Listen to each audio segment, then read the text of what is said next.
Nous allons parler ce soir sur un thème qui me tient particulièrement à cœur et j'ai donné à mon message le titre suivant, un salut sans salut. Une boîte, mais une boîte vide.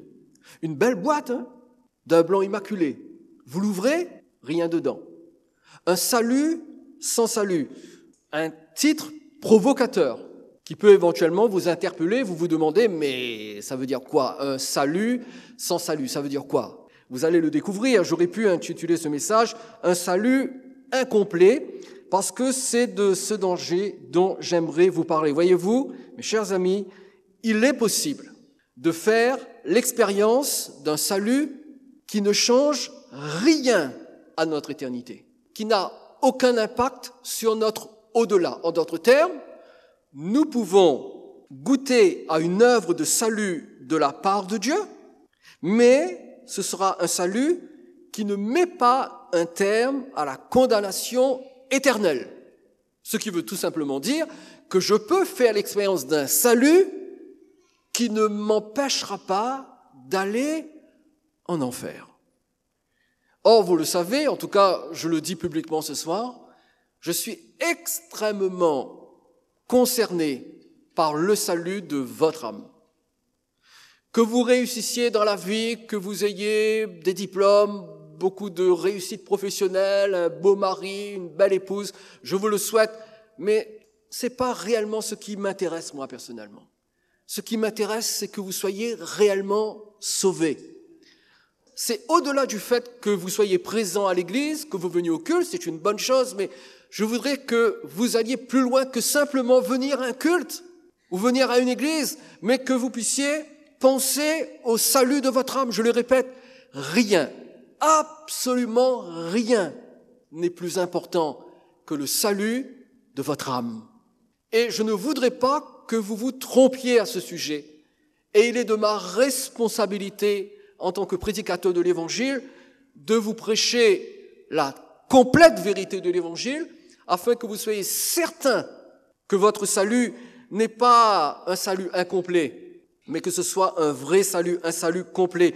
Je vous invite à lire avec moi attentivement ce très beau récit de l'Évangile selon Jean, le chapitre 8, et nous lirons les 11 premiers versets. C'est l'histoire de cette femme surprise en flagrant délit d'adultère que les scribes et les pharisiens ont amené à Jésus. Mais tout d'abord, lisons le texte.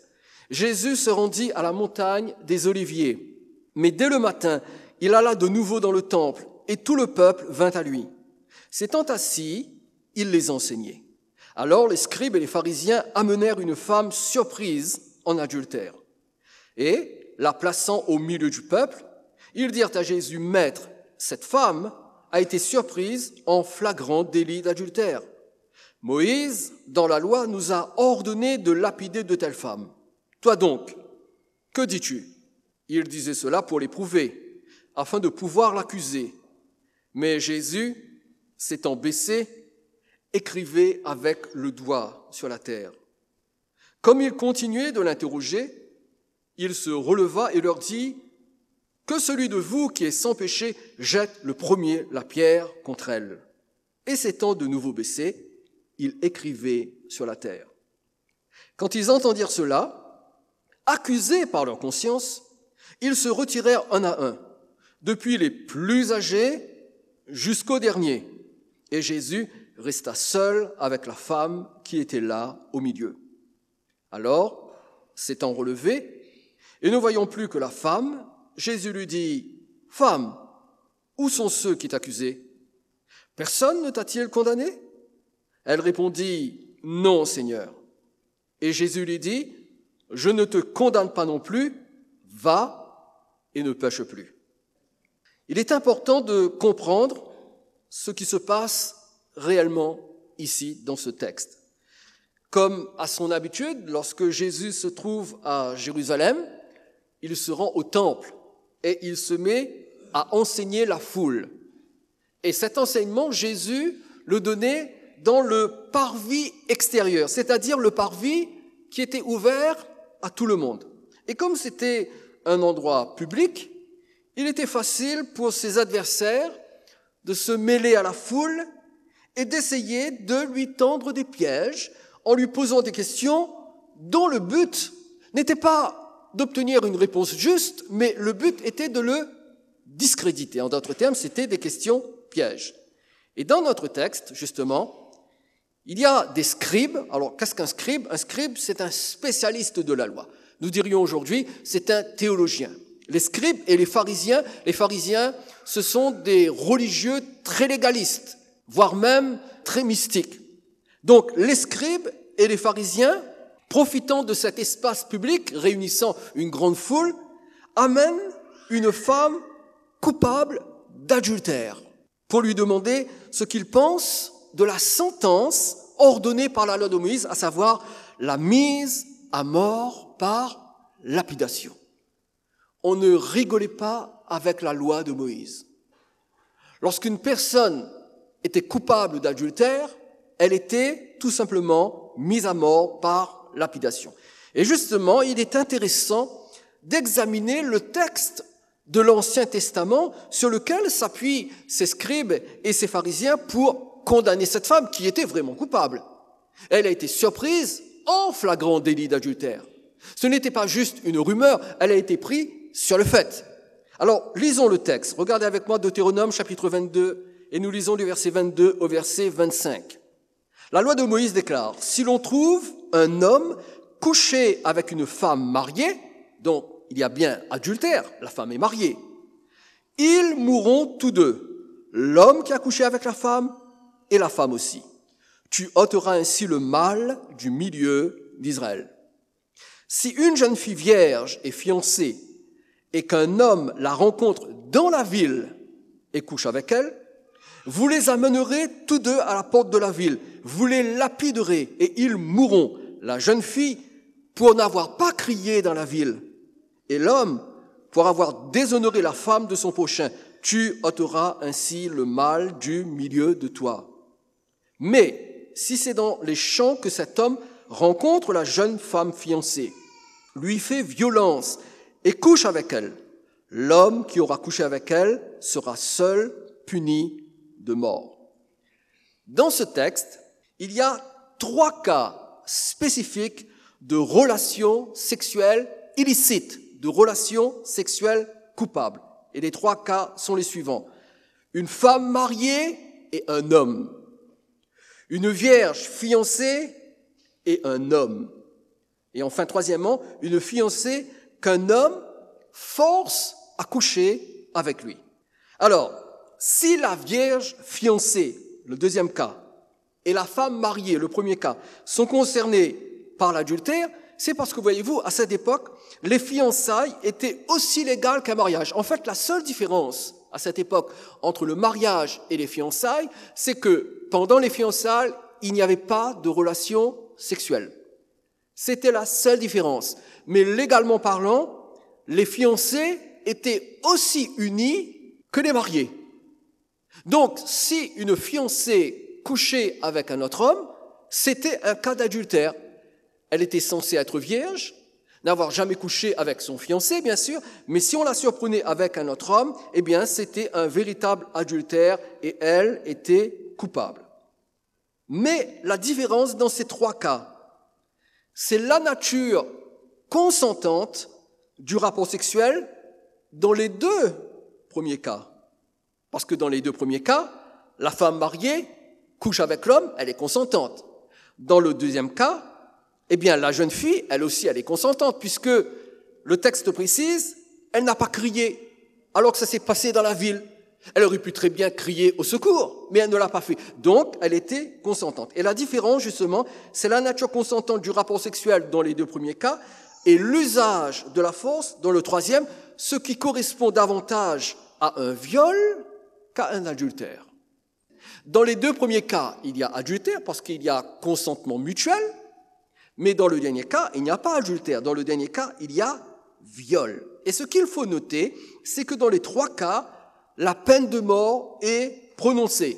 Cependant, dans les 2 premiers cas, la femme mariée et la jeune fiancée, ce sont l'homme et la femme qui sont condamnés et qui sont exécutés. Alors que dans le 3e cas, seul l'homme est exécuté. Et c'est compréhensible, Pourquoi seul l'homme est exécuté? Eh bien, dans les deux premiers cas, il y a eu consentement mutuel, c'est-à-dire il y a eu complicité. Donc les deux coupables sont condamnés, mais dans le troisième cas, il y a eu viol. Et dans ce cas-là, bien sûr, c'est le violeur qui est condamné et c'est l'homme. C'est normal que la victime, elle, ne soit pas condamnée parce qu'elle est victime d'un violeur. Donc c'est uniquement l'homme qui est condamné. Et cela m'amène à mon point. C'est étrange que dans le cas que les scribes et les pharisiens présentent à Jésus, l'homme, lui, il est absent. Dans les trois autres cas que nous venons de voir, détaillés dans Deutéronome 22, l'homme est condamné. En fait, à 3 reprises, il est condamné. La dernière reprise, la femme ne l'est pas. Mais alors que les pharisiens et les scribes amènent une femme surprise en flagrant délit d'adultère, l'homme, lui, est absent. Totalement absent. Mais où est-il? Parce que si elle a commis adultère, elle ne l'a pas commise toute seule, non? Elle n'a pas commis adultère avec elle-même. Elle a commis adultère avec un homme. Mais où est l'homme? Ne serait-il pas coupable? Si, il était coupable. Mais par un étrange hasard, l'homme n'est pas là. Il n'y a que la femme. Et nous sommes devant un cas d'hypocrisie notoire. Parce que seule la femme semble être coupable, alors que l'homme était aussi coupable qu'elle, ce qui indique que la loi de Dieu, là, dans cette situation, n'est pas vraiment respectée, parce que la loi de Dieu dit que l'homme et la femme doivent être exécutés. Mais où est l'homme? Il n'est pas là. Voyez-vous, ces scribes et ces pharisiens, ces experts en religion, ne faisaient que ce qui les arrangeait. Ils ont permis à l'homme de s'enfuir par la porte de derrière, et ils ont focalisé leur colère, leur rage sur la femme. En réalité, ce qui les intéressait, c'était de piéger Jésus. Parce que le verset 6 déclare, il disait cela pour l'éprouver afin de pouvoir l'accuser. De quoi voulait-il accuser Jésus? Eh bien, voyez-vous, premièrement, si Jésus approuvait l'exécution de la femme, qu'auraient fait les pharisiens et les scribes? Eh bien, ils auraient lapidé la femme si Jésus avait approuvé son exécution. Et ensuite, qu'est-ce qu'ils auraient fait? Tout de suite dans la foulée, ils seraient allés dénoncer Jésus aux autorités romaines qui seules avaient le droit de prononcer une condamnation à mort. Les Juifs n'avaient pas le droit de condamner quelqu'un à mort. Cela devait passer devant le préfet romain ou devant le gouverneur. Ils auraient dû aller voir Pilate. Mais si Jésus avait accepté la condamnation à mort de cette femme, il aurait été immédiatement dénoncé aux autorités romaines et cela aurait valu à Jésus d'être poursuivi par les autorités romaines, mais cela l'aurait également rendu impopulaire. Imaginez comment la réputation de Jésus aurait été entachée par le fait qu'il accepte que cette femme soit mise à mort sans que l'homme soit présent. Cela l'aurait rendu impopulaire parce qu'il aurait fait preuve d'une absence de compassion. Ça, c'est la première raison. La deuxième raison, c'est que si Jésus refusait de confirmer la sentence de la loi de Moïse, eh bien, les scribes et les pharisiens l'auraient accusé de ne pas respecter la loi de Moïse, ce qui aurait aussi porté préjudice à sa réputation de prophète et de juste. Donc, vous l'avez compris, dans les deux cas, que Jésus réponde par l'affirmative ou par la négative, qu'il soit d'accord avec la sentence ou qu'il s'oppose à la sentence, Jésus était piégé. Il n'aurait pas pu s'en sortir, sauf que ces hommes, ou ils l'ignoraient, ou ils l'ont oublié, c'est que cet homme qui était devant eux, Jésus de Nazareth, ce n'était pas n'importe quel homme. C'était le Fils de Dieu. C'est la parole faite chair. Toute la sagesse de Dieu était en lui. Alors comment a réagi Jésus face à ce piège? Eh bien, tout d'abord, la Bible nous dit qu'il a continué à écrire par terre, tout simplement. Alors, nous ne savons pas ce qu'il a écrit. Et cela n'a pas d'importance parce que si c'était important, le texte l'aurait précisé. Certains disent que, alors qu'il était accroupi, il a écrit une liste de péchés. Mais la Bible ne le dit pas. Nous ne savons pas ce qu'il a écrit. De toute façon, ce n'est pas important. Mais ils ont insisté. Et devant l'insistance des accusateurs hypocrites, Jésus se lève et Jésus fait cette déclaration incroyable au verset 7. Que dit-il? Que celui de vous qui est sans péché jette le premier la pierre contre elle. Voilà sa réponse. Et nous connaissons la suite. Cette seule parole a suffi pour que la conscience des accusateurs se retournent contre eux parce qu'ils savaient qu'ils étaient pécheurs. Et face à l'accusation de leur propre conscience, la Bible dit qu'ils se sont retirés les uns après les autres, en commençant par les plus vieux. Pourquoi par les plus vieux? Eh bien, parce qu'ils étaient beaucoup plus pécheurs que les plus jeunes. Leur vie ayant été plus longue, ils avaient commis plus de péchés. Donc, les plus vieux sont partis et ensuite les plus jeunes. Et c'est à partir du verset 10 que trop souvent, nous passons à côté de ce que Jésus dit et de ce que Jésus fait exactement. Voyez-vous, à partir du verset 10, Jésus demande à la femme si ses accusateurs ne l'ont pas condamné. Où sont ceux qui t'accusaient? Personne ne t'a-t-il condamné, finalement? Et bien sûr, la femme répond « Non, non Seigneur, personne ne m'a condamné. » Et c'est alors que Jésus prononce cette fameuse parole qui est quelquefois mal interprétée. Au verset 11, Jésus dit « Je ne te condamne pas non plus. » Je ne te condamne pas non plus. La question est, qu'est-ce que cette phrase veut dire? Qu'est-ce que Jésus dit exactement à cette femme? Et pour le comprendre, nous devons savoir de quelle condamnation Jésus parle ici. Jésus dit « Je ne te condamne pas non plus ». Habituellement, lorsque l'on prêche l'évangile à partir de ce texte, on dit, et je crois que nous avons tort de le dire, je l'ai dit dans le passé, je ne le dis plus aujourd'hui, d'ailleurs vous verrez ce que je dis. Habituellement, on dit à partir de ce verset, eh bien vous voyez, Jésus a sauvé cette femme. Oui, en quelque sorte, Jésus l'a sauvée. Mais de quel salut parle-t-on? Jésus dit, je ne te condamne pas non plus. Qu'est-ce que ça veut dire? Eh bien, rappelez-vous, les scribes et les pharisiens ont condamné cette femme à être lapidée. Jésus lui demande, personne ne t'a-t-il condamné?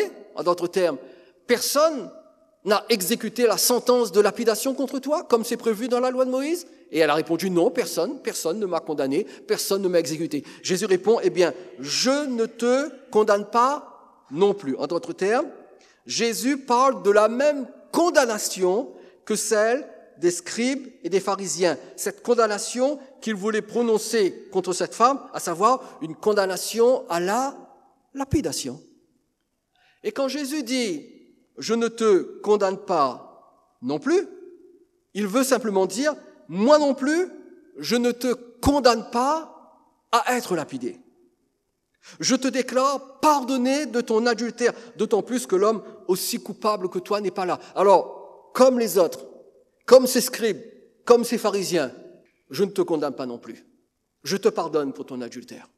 Je ne te lapide pas. Je ne t'exécute pas. Je te pardonne. » Et le salut que Jésus accorde à cette femme n'est pas le salut qui ôte la condamnation éternelle, mais c'est le salut qui lui permet de ne pas subir la peine capitale pour son adultère. Voilà le salut que Jésus lui donne. Moi non plus, je ne vais pas te lapider. Je te sauve de cette horrible sentence. Mais ce n'est pas un salut qui ôte la condamnation éternelle. Oui, elle a bien été sauvée, mais elle n'a été sauvée que de la mise à mort que méritait son adultère. C'est uniquement de cette mise à mort qu'elle a été sauvée. Mais elle n'a pas été sauvée de l'enfer. Et c'est pour cette raison que Jésus ajoute toujours au verset 7, « Va et ne pêche plus. Je ne te condamne pas non plus. Je ne vais pas t'exécuter.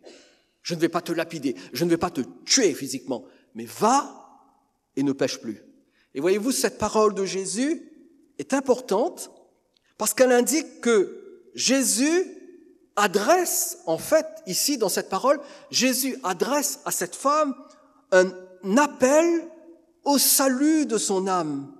Jésus ne lui affirme pas que son âme est sauvée. Jésus lui adresse plutôt un appel au salut de son âme. Et j'aimerais vous le prouver par deux textes. Tout d'abord, parlons du paralytique de Bethesda. Le paralytique de Bethesda. Dans le chapitre 5 de Jean, il est question de la guérison du paralytique qui était assis à la piscine de Bethesda à Jérusalem. Et cet homme était paralytique depuis 38 ans. Au bout de 38 ans de paralysie, il retrouve l'usage de ses membres parce que Jésus accomplit un miracle pour lui. Et j'aimerais que vous notiez avec moi que cet homme, à la piscine de Bethesda, n'a expérimenté que la guérison physique de son corps. Relisez le texte du verset 1 au verset 9, vous verrez que cet homme n'a été guéri que physiquement. Son âme est restée telle qu'elle. Il n'a reçu aucun pardon. Il a juste été guéri dans son corps. La preuve qu'il n'a reçu aucun pardon, c'est qu'il ne savait même pas qui était Jésus. Regardez Jean chapitre 5, versets 12 et 13. Ils lui demandèrent, « Qui est l'homme qui t'a dit, prends ton lit et marche ?» Mais celui qui avait été guéri ne savait pas qui c'était, car Jésus avait disparu de la foule qui était en ce lieu.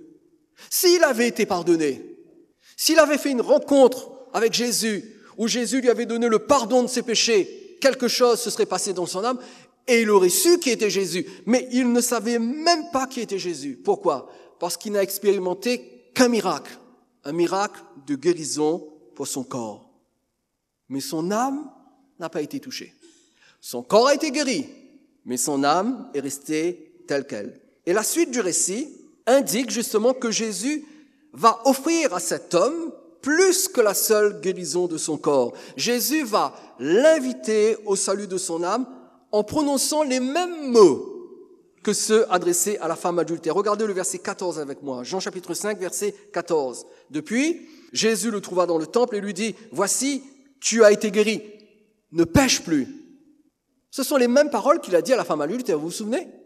Ne pêche plus, de peur qu'il ne t'arrive quelque chose de pire.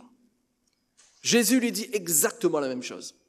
Ne pêche plus. Mais Jésus ajoute une mise en garde afin de le prévenir du danger du péché. De peur qu'il ne t'arrive quelque chose de pire. Que pouvait-il arriver à cet homme de pire qu'une paralysie qui le met allongé, à plat, pendant 38 ans de sa vie? Qu'est-ce qui pourrait lui arriver de pire ? Eh bien, ce qui pourrait lui arriver de pire que d'être paralysé pendant 38 ans, c'est d'aller en enfer. C'est d'être projeté dans la condamnation éternelle. C'est pire que la paralysie du corps. Mes chers amis, je vous le dis encore une fois, vous pouvez avoir différents problèmes. Problèmes d'ordre physique, problèmes d'ordre financier, d'ordre familiaux.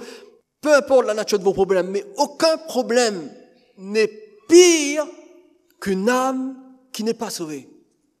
Aucun problème n'est pire que le problème d'une âme qui va en enfer.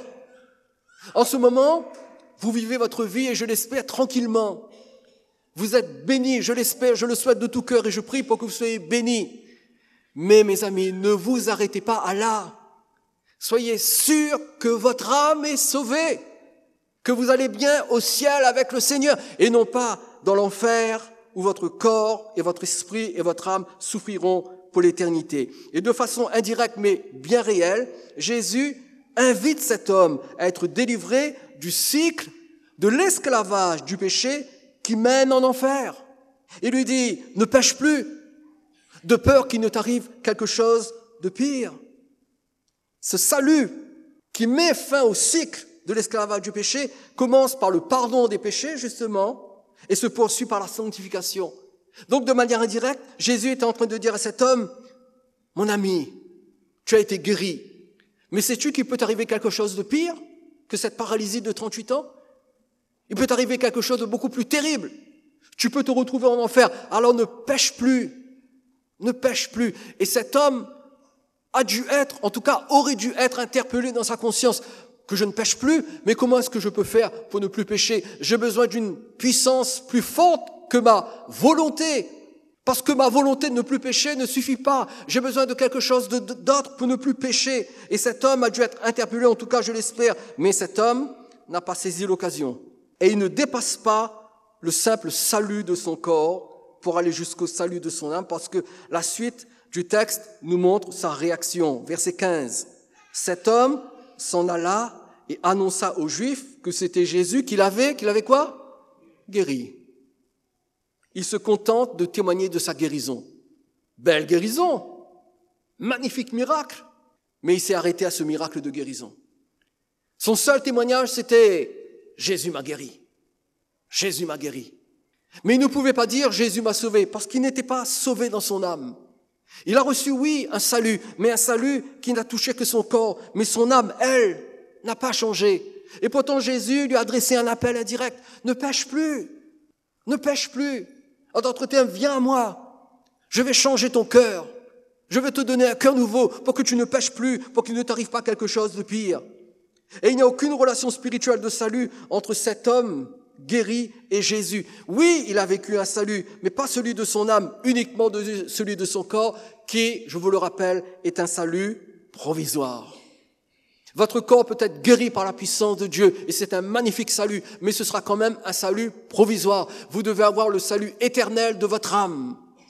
Une âme qui est pardonnée, une âme qui est délivrée de la condamnation et qui ne se retrouve pas en enfer. Ça, c'est le premier texte. Le deuxième, c'est celui de l'aveugle-né. L'aveugle-né, toujours dans l'évangile de Jean, nous trouvons son histoire dans le chapitre 9.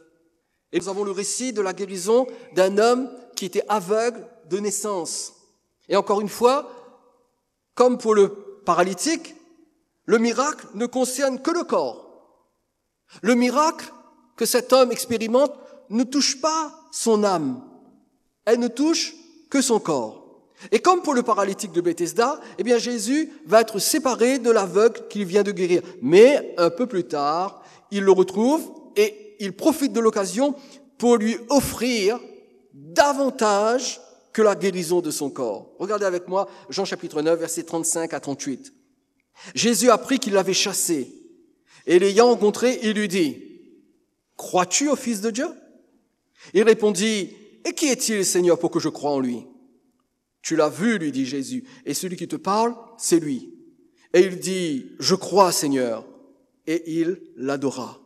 Alors, je pense que vous l'avez remarqué avec moi, il y a une différence entre ce récit et celui du paralytique et de la femme adultère. Parce que voyez-vous, ici, l'offre de salut de Jésus est beaucoup plus directe.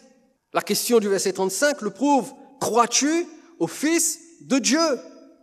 Cette question a pour but d'amener cet homme à la foi qui sauve l'âme. Et cet homme va réagir différemment que le paralytique de Bethesda ou même que la femme adultère. Cet homme va aller plus loin que le salut de son corps. Il croit en Jésus et il confesse qui il est. Il le dit, « Je crois, Seigneur », et il adora. Et ce qu'il croit et ce qu'il confesse l'introduit dans une relation spirituelle de salut de l'âme avec le Seigneur. Et cela est confirmé par Jean chapitre 6, versets 28 et 29. Ils lui dirent « Que devons-nous faire pour faire les œuvres de Dieu ?» Jésus leur répondit « L'œuvre de Dieu, c'est que vous croyez en celui qu'il a envoyé. » Et Jésus lui a demandé « Crois-tu au Fils de Dieu ?» Pourquoi ? Parce que croire au Fils de Dieu, c'est faire l'œuvre de Dieu. Et cet homme a simplement demandé, mais qui est-il, Seigneur, pour que je croie en lui? Et Jésus lui répondit, je le suis. Je suis devant toi, je suis le Fils de Dieu.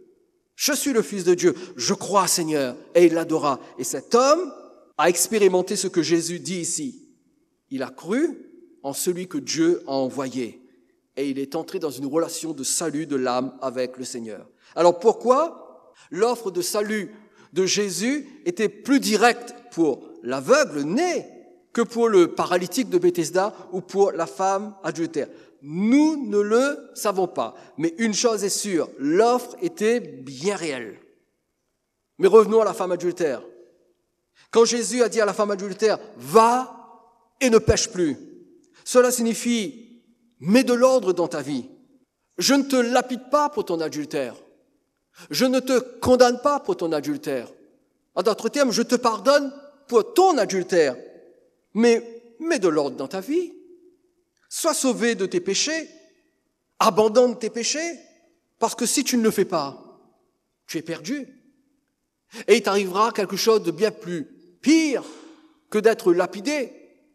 Lapider, c'est déjà une chose terrible, mais quelque chose de pire que d'être lapidé pour adultère, c'est de voir son âme se retrouver en prison.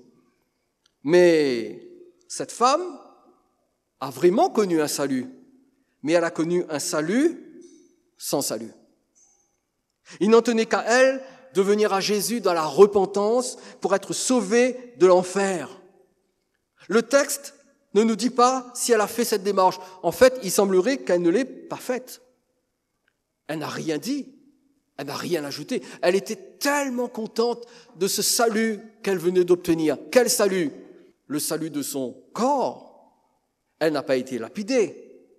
C'était un salut, mais un salut incomplet.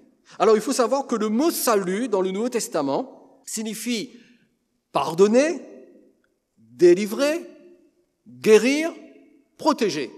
Je répète, le mot salut dans le Nouveau Testament, le mot grec salut dans le Nouveau Testament, signifie pardonner, délivrer, guérir et protéger. Et ce mot se rapporte autant aux bienfaits spirituels que naturels et physiques. Cette femme, comme le paralytique de Bethesda, a connu un salut physique, naturel. Pour le paralytique, ça a été la guérison. Pour la femme adultère, ça a été une protection. Elle était protégée de la lapidation. Voyez-vous, il y a de nombreuses personnes qui sont sauvées de différentes choses. Certains sont sauvés de la maladie. D'autres sont sauvés d'un problème familial ou d'une difficulté professionnelle ou d'un échec personnel, etc. On peut rallonger la liste, mais hélas, ils ne sont pas pour autant sauvés de leurs péchés. Et j'espère de tout cœur que ce n'est pas votre cas. Vous ne devez pas croire que parce que vous avez vécu un salut dans votre foyer, un salut dans votre corps, que ça y est, votre âme est sauvée. Non. Vous pouvez être sauvé dans votre corps, mais être perdu dans votre âme. Et quelquefois, les gens qui vivent ce genre de salut sont contents. Ils viennent à l'église parce que c'est une sécurité pour eux contre les problèmes dont ils ont été libérés. D'ailleurs, on entend quelquefois les gens dire « Ah, mais moi je viens à l'église. Depuis que je suis venu à l'église, ma vie a changé. J'ai été guéri, mon mari s'est calmé, ma femme a changé, j'ai eu du travail, les choses se sont améliorées. Alors, je viens à l'église. » C'est bien, mais ce n'est pas suffisant. Voyez-vous, venir à l'église parce que l'église constitue une sécurité contre les problèmes dont nous avons été libérés, eh bien, ce n'est pas automatiquement le signe que nous avons expérimenté la repentance qui conduit au salut de l'âme. Il y a donc certaines personnes, et j'espère que ce n'est pas votre cas, certaines personnes qui ont expérimenté un salut sans salut. Ils sont sauvés des dangers terrestres et humains, mais ils ne sont pas sauvés de la pire menace qui soit la condamnation éternelle en enfer. Leur vie a changé extérieurement, mais à l'intérieur, rien n'a changé. Rien. Ils sont toujours étrangers à Dieu. Ils ne le connaissent pas. Ils profitent seulement de sa grâce prévenante et de sa providence, mais ils ne connaissent pas Dieu. D'ailleurs, ensuite, les événements le prouvent parce que ces gens qui viennent à l'église sans avoir rencontré Jésus, au bout de quelque temps, ils arrêtent de venir à l'église. Ils sont déçus par l'église, ils sont déçus par le prédicateur, ils sont déçus par les frères et les sœurs, ils sont déçus d'une manière ou d'une autre, alors ils ne viennent plus à l'église. Et ils ne font que prouver qu'en réalité, ils ont vécu un salut sans salut. Leur santé a peut-être été restaurée. Ils ont enrichi leur vie relationnelle en fréquentant d'autres croyants. Ils sont contents lorsqu'ils viennent à l'église de retrouver les autres croyants. Ils bénéficient de l'aide divine en réponse à la prière de l'église dès qu'ils ont un problème, et ils ont raison de le faire. Ils demandent à l'église de prier pour eux, et l'église prie pour eux, et il y a une bénédiction. Ils viennent à l'église, ils sont encouragés par la prédication, ils disent « Ah frère, j'ai bien aimé ce que tu as prêché, ça m'a fait du bien, ça m'a réconforté. » Tout ceci, c'est très bien. Mais s'il n'y a pas une délivrance de la puissance et de la condamnation du péché par une repentance sincère et une rencontre avec Jésus, cela reste un salut sans salut. Et un salut sans salut conduit en enfer. Et si je parle de ce sujet, c'est afin de vous réveiller, si besoin est, de l'illusion d'un salut incomplet. Je voudrais que vous sachiez, mes chers amis, que venir à libre accès ne sauve pas votre âme. Je voudrais que vous sachiez que demander à Denis ou à Jean-Max ou à Mario ou à moi ou à Jim de prier pour vous ne sauve pas votre âme. Je voudrais que vous sachiez que avoir expérimenté une bénédiction dans votre vie de couple ou dans votre vie professionnelle ne sauve pas votre âme. Vous devez penser à votre âme. L'Église, la religion chrétienne ne sauve pas. Seul Jésus sauve. Seule une relation avec Jésus sauve. Vous sentir bien à l'Église ne vous sauvera pas de l'enfer. Aimez cette église-ci ou une autre église. Profitez de l'ambiance d'une église. Appréciez la prédication. Appréciez la communion fraternelle. Ne vous sauvera pas. Être guéri de vos maladies ne vous sauvera pas.